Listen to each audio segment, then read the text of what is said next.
Hello दोस्तों। Hello दोस्तों। राम।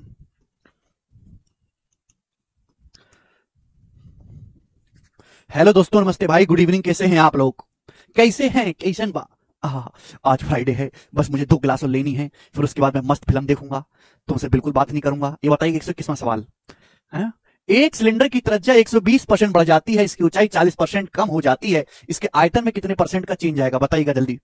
देखिएगा, सिलेंडर का वॉल्यूम क्या होता है मेरे प्यारे भाई? आयतन सिलेंडर बेलन बेलन का आयतन होता है वॉल्यूम बराबर pi r square h. Volume pi r square h होता है, पाई कांस्टेंट है। तो वॉल्यूम हो जाएगा मेरे प्यारे भाई आर स्क्वायर एच। वॉल्यूम जो डिपेंड करता है वो रेडियस के स्क्वायर, वॉल्यूम जो वो रेडियस का स्क्वायर और हाइट के प्रोडक्ट पे डिपेंड करता है। एमटीएस का नोटिफिकेशन जारी हो गया है, ठीक है ना? एमटीएस का नोटिफिकेशन जारी हो गया है, ठीक है भाई। 1600 वैकेंसी आई है एमटीएस में। अब आप देख लो क्या करना है मोदी जी का। ठीक है जी। तो वॉल्यूम ये होता है सिलेंडर का पाई आर स्क्वायर एच। आपसे पूछा है सिलेंडर की रेडियस 120% बढ़ जाती है। 120% की फ्रैक्शन वैल्यू होती है मेरे दोस्तों 6/5। 20% 1/5, 120% 6 × 6/5। यानी कि अगर सिलेंडर की रेडियस पहले 5 थी, तो रेडियस 5 से 6 बढ़ के 11 हो गई। तो रेडियस का स्क्वायर किस रेशियो में चेंज हुआ? रेडियस का स्क्वायर चेंज हुआ बच्चों इस रेशियो में। आप बोलोगे हाँ जी सर। सिलेंडर की हाइट 40% कम हो जाती है। 40% की फ्रैक्शन वैल्यू होती है बच्चों 2/5, 2/5। यानी कि सिलेंडर की हाइट बच्चों अगर पहले 5 थी, तो सिलेंडर की हाइट 5 से घट के 3 हो गई। 5 से 2 कम हो गई, 3। 3 रह गई। सिलेंडर की हाइट पहले 5 थी, तो 5 माइनस 2 3 रह गई। तो ये सिलेंडर का वॉल्यूम हो गया ना, ये आयतन का रेशियो हो गया। अगर सिलेंडर का वॉल्यूम पहले इतना था, तो वॉल्यूम इतना हो गया मेरे प्यारे भाई, ठीक है ना? वॉल्यूम निकालना है तो रेडियस का स्क्वायर और हाइट के प्रोडक्ट की गुणा करनी पड़ेगी। अब ये क्या आ गया मेरे दोस्तों? 5 का स्क्वायर 25 पंजे 125। यानी कि वॉल्यूम अगर पहले 125 था, तो वॉल्यूम 11 का स्क्वायर 121 दिया 363। वॉल्यूम 363 हो गया। आप बोलोगे हाँ जी सर। सवाल में पूछा वॉल्यूम कितना परसेंट बढ़ गया, तो हो गया भाई ये 125 को अगर आप 100 बना लोगे तो डायरेक्ट आंसर परसेंटेज में आएगा। मैंने 100 बनाने के लिए डायरेक्ट आपको शॉर्टकट सिखाया है कि अगर आप 125 को 0.8 से गुणा कर देते हैं तो 100 बन जाता है। 0.8 से कि 125 गुणा 0.8 होता है मेरे प्यारे भी 100। और जब 363 की 8 में गुणा करेंगे, 300 की 0.8 में 240, 48 288 और 2.4 290.4 आ गया। यानी कि अगर सिलेंडर का वॉल्यूम पहले 100 था, तो 100 से बढ़ के 290.4 हो गया, तो सिलेंडर का वॉल्यूम कितना इंक्रीज हो गया? 190.4% सिलेंडर का आयतन बढ़ गया मेरे प्यारे भाई। और यही इस सवाल का आंसर है। सी ऑप्शन एकदम करेक्ट है। मेरे सारे भाइयों को बात समझ में आई है? कर पाएंगे वो सवाल? ये करेंगे 122 नंबर सवाल मेरे प्यारे भाई, करो। 122वां सवाल बनाएगा। बिल्कुल जीडी में 20 में से 20 करोगे आप सही। The radius of spherical balloon is inflated from 3.5 centimetre to 4.9 centimetre by pushing air into it. और the percentage increase in the volume of original volume balloon. एक गोलाकार गुब्बारा है, उसमें हवा भर के इसकी त्रिज्या को 3.5 सेंटीमीटर से 4.9 सेंटीमीटर तक बढ़ाया जाता है। तो गुब्बारे के आयतन में कितने परसेंट की वृद्धि होगी? तो बच्चों गुब्बारे का वॉल्यूम क्या होता है? स्फीयर का वॉल्यूम क्या होता है? गोले का वॉल्यूम होता है 4/3 पाई आर क्यूब। अगर किसी गुब्बारे की रेडियस आर है, तो उसका आयतन होता है 4/3 पाई आर क्यूब। 4/3 पाई ये कांस्टेंट है। यानी कि वॉल्यूम डिपेंड करता है डायरेक्टली रेडियस के क्यूब पे, आर के क्यूब पे। आप बोलोगे हाँ जी सर। अगर मेरे दोस्तों ध्यान से यहां देखा जाए, तो रेडियस 3.5 सेंटीमीटर से 4.9 सेंटीमीटर होगी हवा भर के। 7 से कटा रेशियो ले लो, 7 × 5 = 35, 7 × 7 = 49। यानी कि रेडियस इस रेशियो में चेंज हुई है। गुब्बारे की रेडियस इस अनुपात में चेंज हुई, 7 × 5 = 35 और 7 × 7 = 49, 5:7 के रेशियो में। तो वॉल्यूम किस रेशियो में चेंज होगा मेरे प्यार में? क्यों करेंगे? वॉल्यूम किस रेशियो में चेंज हुआ होगा? रेडियस का क्यूब। आप बोलोगे हाँ जी सर, बिल्कुल सही। यानी कि 5 का क्यूब 125, 5 का क्यूब 125 और 7 का क्यूब यानी कि मेरे दोस्तों 343। यानी कि अगर गुब्बारे का वॉल्यूम पहले 125 था, तो बढ़ के 343 हो गया। तो कितना परसेंट बढ़ा? बेस को 100 बना लेते हैं, 125 को डायरेक्ट आंसर परसेंटेज में आएगा। 125 को 0.8 से मल्टीप्लाई करेंगे, सीधा 100 में हो जाएगा ये 100 रेशियो। और ये देखो 3 × 8 = 24, एंड में 4 आएगा, 4 ही तो। ये दोनों उत्तर नहीं है। हालांकि 100 से बड़ा आएगा तो ये भी नहीं है, ये उत्तर हो जाएगा। देखो भाई, 300 की 0.8 में गुणा करेंगे 240, 40 की 0.8 में 32, 272 और ये 2.4, 274.4 हो गया। ब्रेक कर करके गुणा करो, तो वॉल्यूम 100 से 274.4 हो गया। वॉल्यूम कितना बढ़ गया? 174.4% आपके वॉल्यूम बढ़ गया है स्फीयर का। यही सवाल का आंसर है। ऑप्शन नंबर यहां से डी करेक्ट है। मुझे लगता है सभी बच्चे समझ पाए हैं, ये बताइएगा।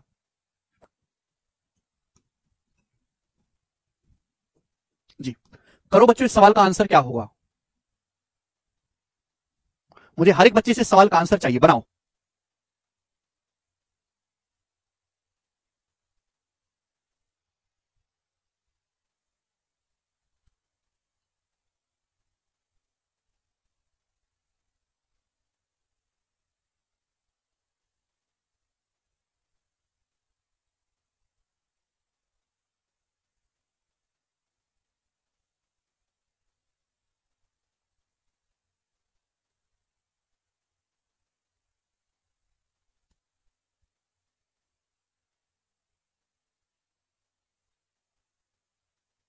एक गोले के व्यास को 140% अधिक कर दिया गया, उसके आयतन कितने परसेंट अधिक हो जाएगा?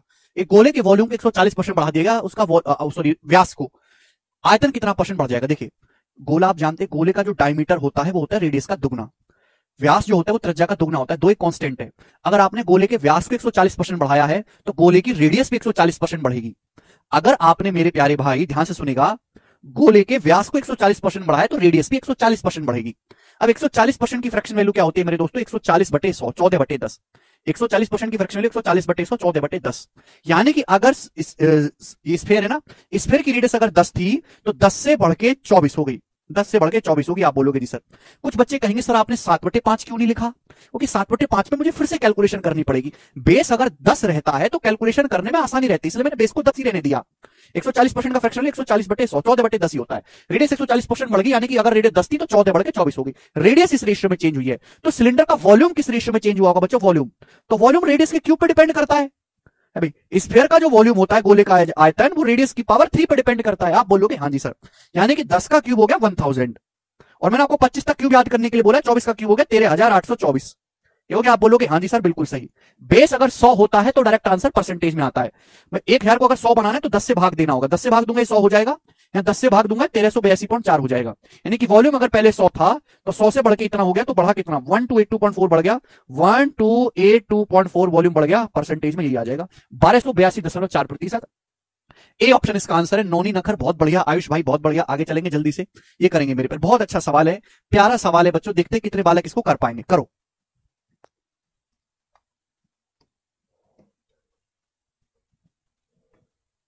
डायमीटर रेडियस का दुगना होता है। डायमीटर दो तो कांस्टेंट है, डायमीटर में जितना परसेंटेज चेंज आएगा रेडियस में भी उतने ही परसेंटेज का चेंज आएगा। जी, एक गोले का वॉल्यूम 119.7% बढ़ जाता है जब इसकी रेडियस को बढ़ाया जाता है। तो गोले के टोटल सरफेस एरिया में वक्र पृष्ठ के क्षेत्रफल में कितने परसेंट का परिवर्तन होगा? ये सवाल है, देखो ध्यान से। अभी अभी मैंने आपको समझाया कि गोले का वॉल्यूम होता है 4/3 पाई आर क्यूब। तो वॉल्यूम डिपेंड करता है रेडियस की पावर 3 पे। आपको फॉर्मुला ना पता हो तो मैं लिखवा दे रहा हूं कि गोले का जो टोटल सरफेस एरिया है, संपूर्ण पृष्ठ का क्षेत्रफल, होता है 4 pi r square. Total surface area जो होता है वो गोले का 4 पाई आर स्क्वायर होता है। 4 पाई तो अपने आप में कांस्टेंट वैल्यू है, यानी कि टोटल सरफेस एरिया डिपेंड करता है रेडियस के स्क्वायर पे। तो बच्चों अगर मुझे सवाल सॉल्व करना है तो मुझे यह पता लगाना होगा कि गोले की रेडियस कितनी बड़ी है। भाई एक गोले का आयतन 119.7% बढ़ जाता है। 119.7% बढ़ने का क्या मतलब है कि अगर गोले का आयतन पहले 100 था, अगर गोले का आयतन पहले 100 था, तो 100 से 119.7 बढ़ गया, 219.7 हो गया। अगर गोले का वॉल्यूम पहले 100 था तो 100 से 119.7 ऐड कर दो, 219.7 हो गया। क्लियर? आप बोलोगे हाँ जी सर, नहीं रजत। मेरे दोस्तों अगर यहां से दशमलव हटाओगे तो यहां पे 0 आ जाएगी मेरे प्यारे भी। बोलो, आप बोलोगे हाँ जी सर। ये वॉल्यूम का रेशियो है, मुझे रेडियस का रेशियो निकालना है। बच्चों अगर वॉल्यूम रेडियस की पावर 3 पे डिपेंड करता है, ये वॉल्यूम का रेशियो है, तो रेडियस का रेशियो निकालने के लिए क्यूब रूट करना होगा। अगर मुझे रेडियस का रेशियो निकालना है तो वॉल्यूम का क्या करना पड़ेगा? क्यूब रूट करना पड़ेगा। बोलो बात समझ में आई? तो 1000 का क्यूब रूट लेंगे 10, 2197 का क्यूब रूट लेंगे तो 13, 13 का क्यूब 2197 होता है। यानी कि रेडियस बच्चों 10 से 13 हुई है। अगर आपसे पूछा होता रेडियस कितनी बढ़ी है तो 30% बढ़ी है, 30%, 30% रेडियस बढ़ी है। अरे बात समझते क्यों नहीं हो यार तुम लोग? लेकिन आपसे पूछा है कि टोटल सरफेस एरिया कितना परसेंट बढ़ा, टोटल सरफेस एरिया। तो टोटल सरफेस एरिया रेडियस की पावर 2 पे डिपेंड करता है, रेडियस के स्क्वायर पे। तो रेडियस का स्क्वायर करेंगे, 10 का स्क्वायर 100 और 13 का स्क्वायर 169। यानी कि अगर स्फीयर का टोटल सरफेस एरिया पहले 100 था तो 169 हो गया। 169 का मतलब मेरे दोस्तों कितना बढ़ गया? 69% बढ़ गया। 100 से 169 का मतलब 69% बढ़ गया। बी ऑप्शन आंसर है। What is constant? कांस्टेंट का मतलब होता है प्रश्न नियतांक। नियतांक का मतलब ऐसी वैल्यू जिसका मान नहीं बदलता, जिसका मान फिक्स रहता है। जैसे जैसे मेरे दोस्तों डायमीटर होता है रेडियस का दुगना, दो एक फिक्स नंबर है। डायमीटर डायरेक्टली रेडियस पे डिपेंड करता है। अब रेडियस में जितना चेंज करोगे डायमीटर उतना चेंज आएगा। वो कोई बच्चा कहता है सर रेडियस को 3 कर दो, तो डायमीटर भी 3 हो जाएगा। बोलो, बच्चा कहता है सर रेडियस को 5 गुना कर दो, तो व्यास भी 5 गुना हो जाएगा। बोलो हो जाएगा? ठीक है भाई, डायमीटर को 140% बढ़ाए तो रेडियस भी 140% बढ़ेगी। समझ में आया? हद होती है यार, इतने बूढ़े हो गए आज तक तुमको ये नहीं पता चला। क्या करोगे तुम जीवन में? करो अगला सवाल 125। क्यूब रूट लेके आया, अब है क्यूब रूट लिया बेटा हमने।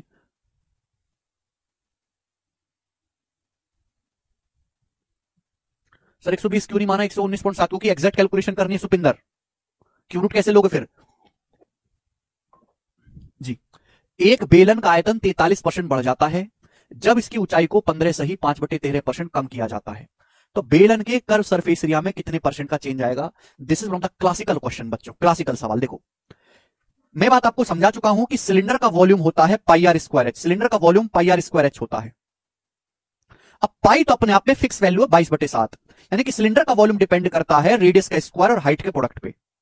अब एक सिलेंडर का आयतन, यानी कि अगर आप सिलेंडर की रेडियस बढ़ाओगे तो रेडियस के स्क्वायर के रेशियो में वॉल्यूम बढ़ेगा, हाइट बढ़ाओगे तो भी वॉल्यूम बढ़ेगा। सिलेंडर का आयतन 43% बढ़ जाता है, जबकि उसकी ऊंचाई को 15.5/3% कम कर रहे हैं। ऐसा कैसे पॉसिबल है कि हाइट कम कर रहे हैं, वॉल्यूम बढ़ रहा है? क्योंकि हमने सिलेंडर की रेडियस को बढ़ाया होगा।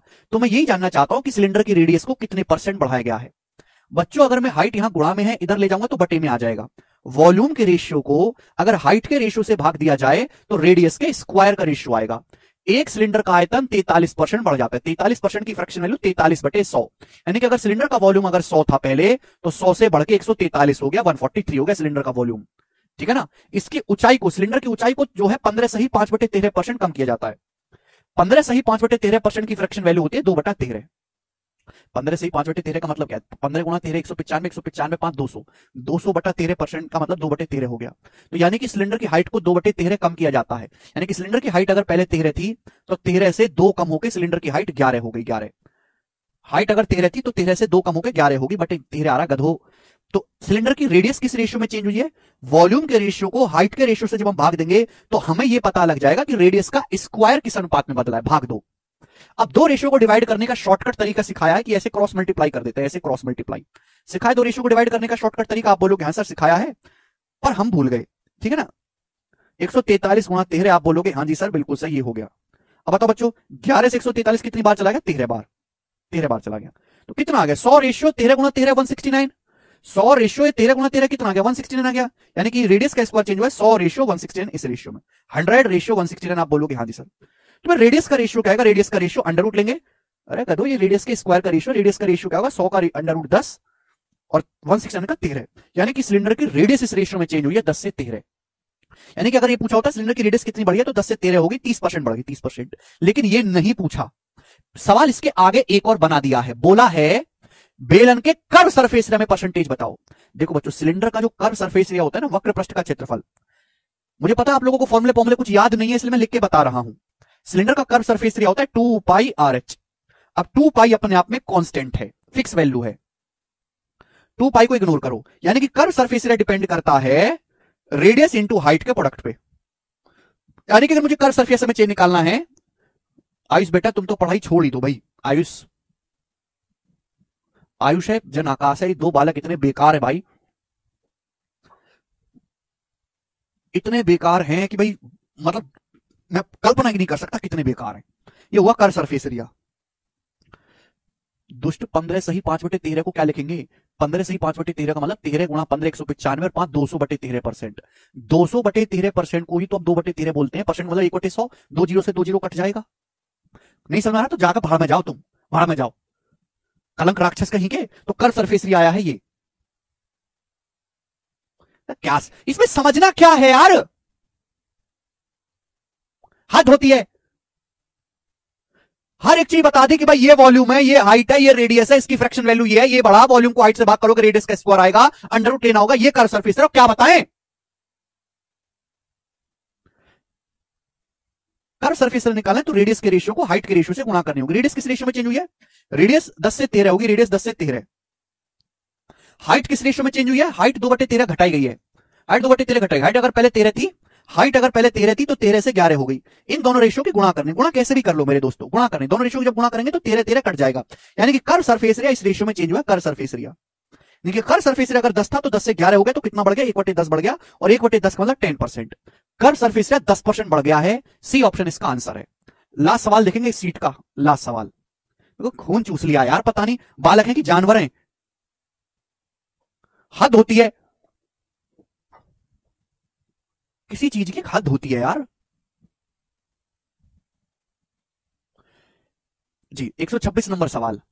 यदि बेलन की त्रिज्या में 25% की वृद्धि की जाती है तो उसकी हाइट को कितने परसेंट कम करना चाहिए जिससे कि बेलन का आयतन केवल 32% बढ़े? ये बताओ।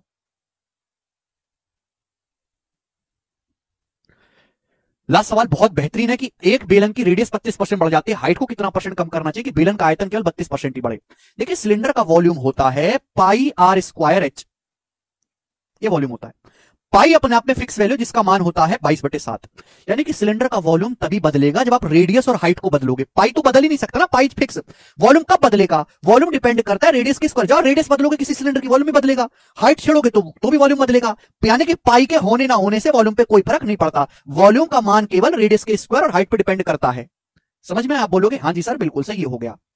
बोला है सिलेंडर की त्रिज्या 25% बढ़ जाती है, हाइट को कितना कम करें कि वॉल्यूम केवल 32% ही बढ़े। हाइट में कितने परसेंट की कमी करनी चाहिए?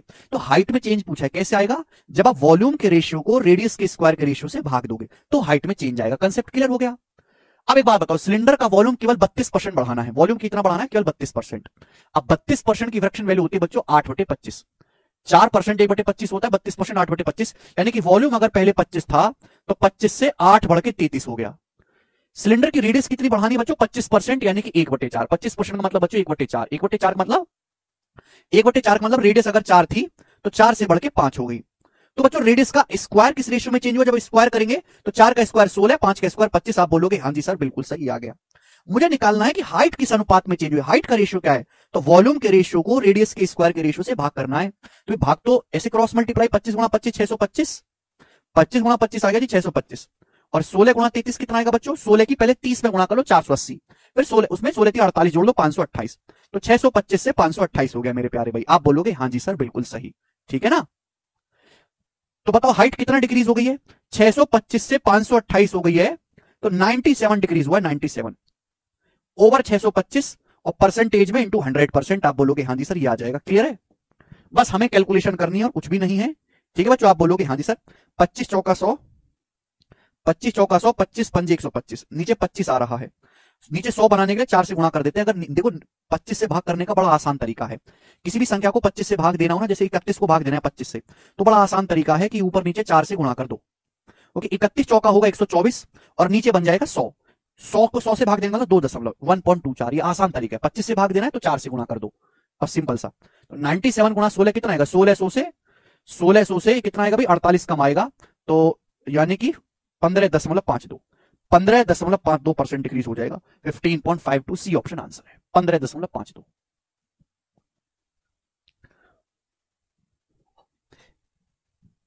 ये ना सवाल 126 था, 126। जो बच्चे कह रहे हैं जीरो से बेटा तुम 125 सवाल सॉल्व कर चुके हो, और अगर अभी भी तुम्हारी मानसिकता जीरो पे अटके रहने की है तो तुम कभी हीरो नहीं बन पाओगे। जैसे जैसे इंसान आगे बढ़ेगा वैसे वैसे तो लेवल भी बढ़ाएंगे ना, स्टेप भी लिखना कम करेंगे, कैलकुलेटिव भी बढ़ाएंगे। सवाल तो इतना सा ही है बच्चों, सवाल में कुछ ज्यादा खास है नहीं, और ये मींस लेवल का सवाल है, मींस लेवल का। 126 सवाल में पूरा चैप्टर निपटा देते हैं लोग, पूरा चैप्टर। आप सारे सुधार की उम्मीद मुझसे कर रहे हैं कि मैं ही सब कुछ करवाऊं, अपनी तरफ से आप कोई प्रयास नहीं कर रहे। अपनी तरफ से आप मेहनत नहीं करोगे तो कैसे काम चलेगा जी। अब परसेंटेज की सेकंड शीट है। परसेंटेज की सेकंड शीट में क्या क्या होगा? परसेंटेज की सेकंड शीट में इनकम वाले सवाल होंगे, इनकम वाले क्वेश्चन, एग्जाम वाले सवाल होंगे, डेविएशन होगा इसमें, ठीक है, इसमें सक्सेसिव क्रमागत प्रतिशत परिवर्तन होगा, सक्सेसिव। ये 5-6 टाइप के सवाल हम करेंगे, ठीक है। परसेंटेज रेशियो बहुत धीरे पढ़ाऊंगा, बहुत धीरे, क्योंकि ये अगर आपका खराब हो गया तो पूरा अर्थमेटिक नहीं सीख सकते। ठीक है, एक सेकंड होल्ड करो, शीट लगवाता हूं। हाँ जी राज।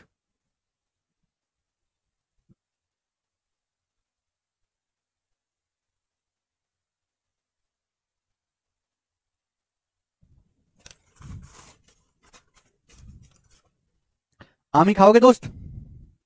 आमी है, दशहरी आमी, समझे? आमी खाया करो, आमी दुनिया का सबसे बढ़िया फ्रूट है, आम।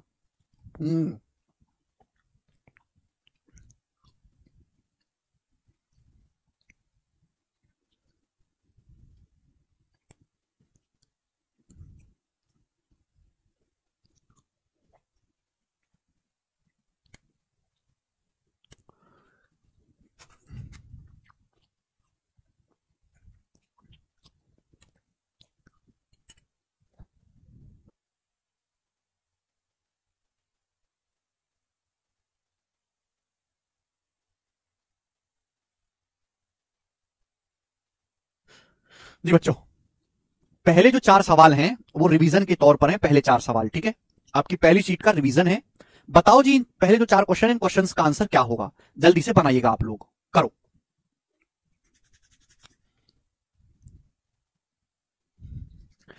सवाल नंबर 1 बहुत आसान है। Fresh fruit contain 68% water and dry fruit contain 20% water. How much dry fruit can be obtained? कितना ड्राई फ्रूट ऑब्टेन किया जा सकता है 100 किलोग्राम फ्रेश फ्रूट से, 100 किलोग्राम ताजे फलों से कितने किलोग्राम सूखे फल प्राप्त किए जा सकते हैं? ऑप्शंस आपके सामने हैं बच्चों। बहुत बेसिक सवाल है, जबरदस्त क्वेश्चन है मेरे प्यारे भाई, और मैं आपको इस सवाल को समझाऊंगा बड़े प्यार से। देखो होता क्या, जैसे आप अंगूर, जैसा कुछ आपके पास ताजे फल हैं, तो ताजे फल में पानी ज्यादा होता है। ताजे फल में 68% पानी है, 68% वाटर है।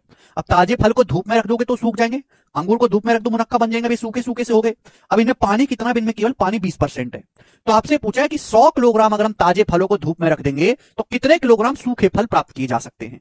तो ये तो सवाल हो गया। अब इसमें लॉजिक ढूंढो कि क्या होगा भाई, ऐसा लॉजिक ढूंढो। देखिए फल में क्या होता है, फल में एक तो होता है पल्प जिसे हम खाते हैं, ठीक है, और दूसरा होता है पानी। अगर आप धूप में मेरे दोस्तों फलों को रखोगे तो पल्प जो होता है, जो छिलका होता है, जो गूदा होता है, गूदा जैसे ना, जैसे हम आम खा रहे हैं ना, तो आम में जो चीज है पल्प है, अब इसी के अंदर पानी भी है। तो जब हम धूप में रखेंगे तो पल्प नहीं उड़ता धूप में, पानी उड़ जाता है। यानी कि जो सॉलिड मटेरियल है, जो गूदा है, जो आप खाते हैं पल्प, वो कांस्टेंट रहेगा फलों का, ठीक है मेरे पे, पल्प की क्वांटिटी नहीं बदलेगी। सूखे फलों में जितना मटेरियल था ताजे फलों में भी उतना ही है, सूखे फलों में भी उतना ही रहेगा, केवल पानी उड़ जाएगा। तो आपको इस सवाल में केवल पल्प की क्वांटिटी को बराबर करना है, दैट्स इट। ये लॉजिक है इस सवाल में, तो लॉजिक आपको सोचना पड़ेगा भाई, ठीक है जी। अब आप खुद बताओ, आपने 100 किलोग्राम ताजे फल लिए, कितने फल लिए? 100 किलोग्राम ताजे फल लिए। अब इन 100 किलोग्राम ताजे फल में पानी कितना है? इन 100 किलोग्राम ताजे फल में 68% पानी है। तो बाकी का 100 में से 68 घटाओ, 100 में से 68 घटाओ, कितना बचा? 32। बाकी का 32% तो पल्प होगा ना। तो ताजे फलों में इतना पल्प है, इतने किलोग्राम, 100 किलोग्राम में 68% पानी है, तो बाकी का 32% क्या है? पल्प है। अब हम मेरे प्यारे भाई जब इन ताजे फलों को धूप में रख देते हैं तो सूख जाते हैं, वहां से हम मिलेंगे सूखे फल, ड्राई फ्रूट्स मिलेंगे। ड्राई फ्रूट में 20% पानी है। अगर 20% पानी है तो बाकी का 80% क्या है? 100 में से 20 घटाएगा। ड्राई फ्रूट की क्वांटिटी का 80% पल्प है, तो इक्वल होना चाहिए। ताजे फल में जितना पल्प है और सूखे फलों में जितना पल्प है उसी क्वांटिटी को हम इक्वल कर देते हैं, बस परसेंट से परसेंटेज कट जाएगा और 80 से 32 कट जाएगा 40 बार।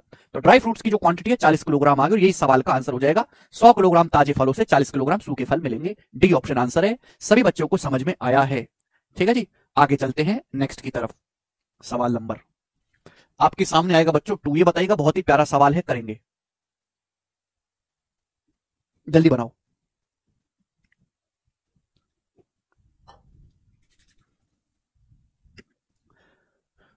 दो क्वेश्चन कराऊंगा ऐसे, ठीक है ना। इन सवालों को मैंने सारों को अलग रखा है। ए solution contain 16.5% of salt from which salt solution, A solution contain 16.5% of salt from which 18 litre of water is evaporated. Now concentration of salt in solution becomes 20.9%। Find the initial quantity of solution. Solution की initial quantity क्या है? क्या आप सवाल समझ पाए हैं? आप इस सवाल को समझ ही नहीं पाए हैं। मैं आपको सवाल समझाता हूं। आपके पास ना नमक पानी का एक घोल है, आपके पास नमक पानी का एक घोल है जिसमें नमक भी है, आपके पास नमक पानी का एक घोल भी है जिसमें नमक भी है मेरे दोस्तों, और पानी भी है। अब इस घोल में कितना नमक है? 16.5% नमक है। अब इस नमक पानी के घोल को जब हम धूप में रखते हैं तो 18 लीटर पानी भाप बन के उड़ जाता है। नमक तो नहीं उड़ेगा ना, पानी जो 18 लीटर उड़ जाता है। तो अब थोड़ा सा गाढ़ा हो जाएगा सॉल्यूशन। अब जो घोल बचा उसमें नमक की सांद्रता 20.9% है, मतलब अब बचे घोल में नमक 20.9% है। तो आपसे पूछा है सॉल्यूशन की इनिशियल क्वांटिटी बताओ। देखो ये सवाल भी पिछले सवाल की तरह किया जा सकता है कि भाई आपके पास नमक पानी का घोल है, पानी तो उड़ जाएगा, नमक नहीं उड़ेगा, नमक की क्वांटिटी कांस्टेंट रहेगी, तो नमक की क्वांटिटी को बराबर कर दो, ठीक है। लेकिन इस सवाल को मैं रेशियो से करवाऊंगा, ध्यान से सुनेगा। आप जानते हैं मेरे दोस्तों नमक पानी का आपके घोल है, तो उसमें नमक की क्वांटिटी कैसे निकालेंगे, सॉल्ट की क्वांटिटी कैसे निकालेंगे? सॉल्ट बराबर होगा टोटल सॉल्यूशन, कुल घोल, total solution into into percentage of salt. Salt का परसेंटेज या फिर सॉल्ट की सांद्रता, सॉल्ट का कंसंट्रेशन, सॉल्ट की सांद्रता, ठीक है ना। एग्जांपल के लिए जैसे सपोज आपके पास 50 लीटर घोल है नमक पानी का, जैसे आपके पास 50 लीटर घोल है नमक पानी का, और इस 50 लीटर के घोल में नमक जो है वो 28% है। कितना नमक है? 28%। आपके पास 50 लीटर का घोल है नमक पानी का, उसमें 28% नमक है, 28%। तो नमक की क्वांटिटी क्या होगी? 50 लीटर का 28% यानी कि 14, नमक की क्वांटिटी 14 होगी। तो यही कंसेप्ट बनेगा नहीं। कंसंट्रेशन का मतलब है कि आउट ऑफ टोटल मिश्रण, टोटल मिश्रण में कितना नमक अवेलेबल है। तो आप जानते हैं आपके पास एक घोल है जिसमें नमक का कंसंट्रेशन 16.5% है।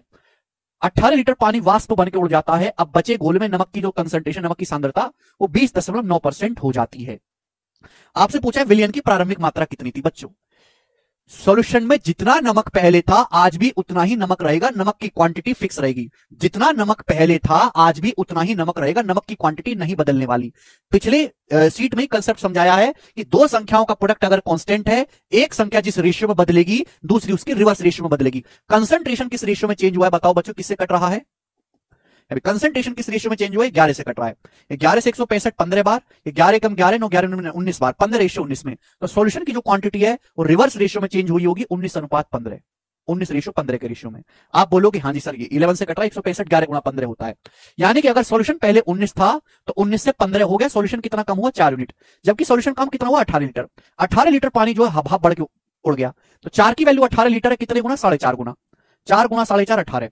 तो आपसे पूछा है विलयन की प्रारंभिक मात्रा, इनिशियल कितना घोल था? इनिशियल घोल था 19 यूनिट। तो 19 की वैल्यू भी 4.5 गुना होगी। तो 19 चौक 76, 76 में 19 का आधा 9.5 जोड़ेंगे तो 85, 76 में 9.5 जोड़ेंगे तो 85.5 लीटर। इस सवाल का आंसर है ए ऑप्शन करेक्ट है। बहुत बेसिक सी बात है। एक सवाल बच्चों हम आपसे और पूछते हैं, सवाल नंबर 3 बताइएगा जी। देखते हैं इस सवाल को कौन कर पाएगा, हमें उत्तर चाहिए आपसे। करो, ऐसा ही सवाल है लगभग लगभग, करो।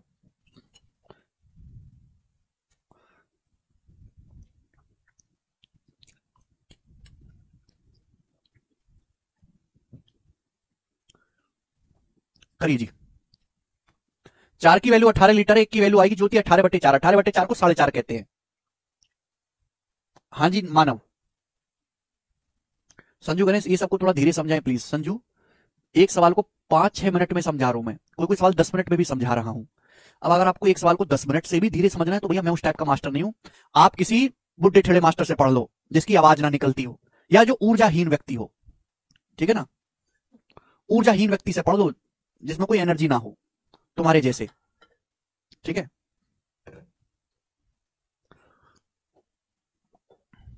जो लिखता भी ऐसे हो, ऐसे चीनी, सवाल भी ऐसे, चीनी तथा पानी के घोल में, मैं तो नहीं हूं भाई ऐसा, क्योंकि मेरे पास एक टारगेट है, एक कंटेंट है कि ये कंटेंट है, इसको डिलीवर करना है। क्योंकि अगर बच्चे के पास ये नहीं पहुंचा तो उसका सिलेक्शन नहीं हो सकता, गणित सीख ही नहीं सकता वो। ये सवाल आपको एग्जाम हॉल में 30-40 सेकंड में परफॉर्म करने हैं। 30-40 सेकंड में परफॉर्म करने के लिए मैं आपको 3-4 मिनट की ही एक्सप्लेनेशन दे सकता हूं, इससे ज्यादा इन सवालों की हैसियत है ही नहीं। There is 26.4% sugar in the 28 litre solution of sugar in water. चीनी पानी का एक घोल है, चीनी पानी का कितना घोल है? चीनी पानी का 28 लीटर घोल है, जिसमें कितनी चीनी है? 26.4% चीनी है, बाकी पानी है। आफ्टर बॉइलिंग, अब इसको हम गर्म करते हैं गैस पे, उबालने के बाद 6 लीटर पानी इवेपोरेट हो जाता है, भाप बन के उड़ जाता है। तो बचे सॉल्यूशन में चीनी का परसेंटेज क्या होगा बताओ, बताइए जल्दी से, कैसे करेंगे स्टूडेंट। अब चीनी पानी का घोल है, उसमें चीनी प्लस पानी है, चाशनी बन गई एक तरीके से।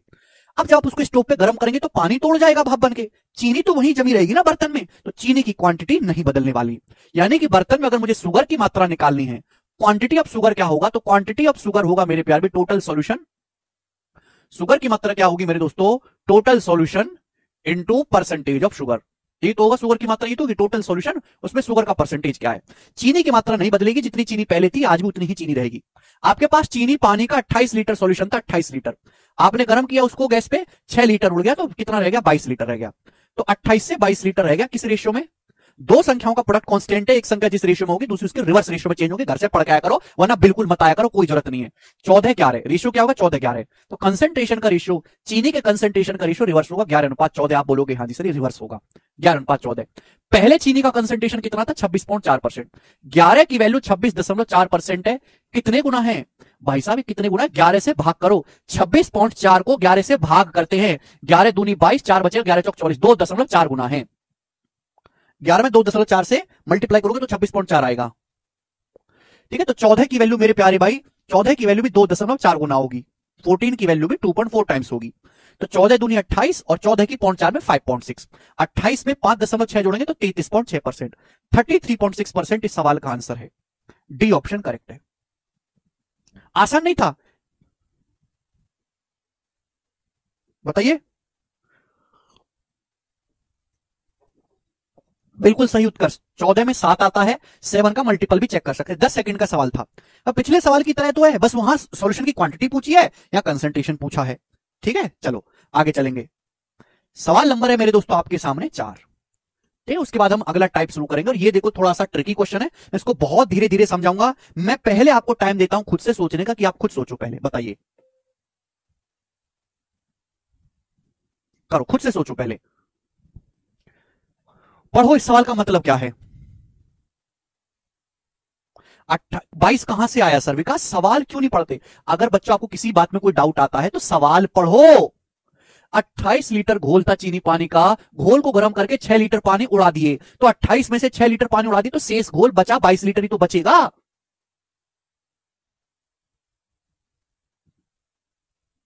ये बनाइएगा।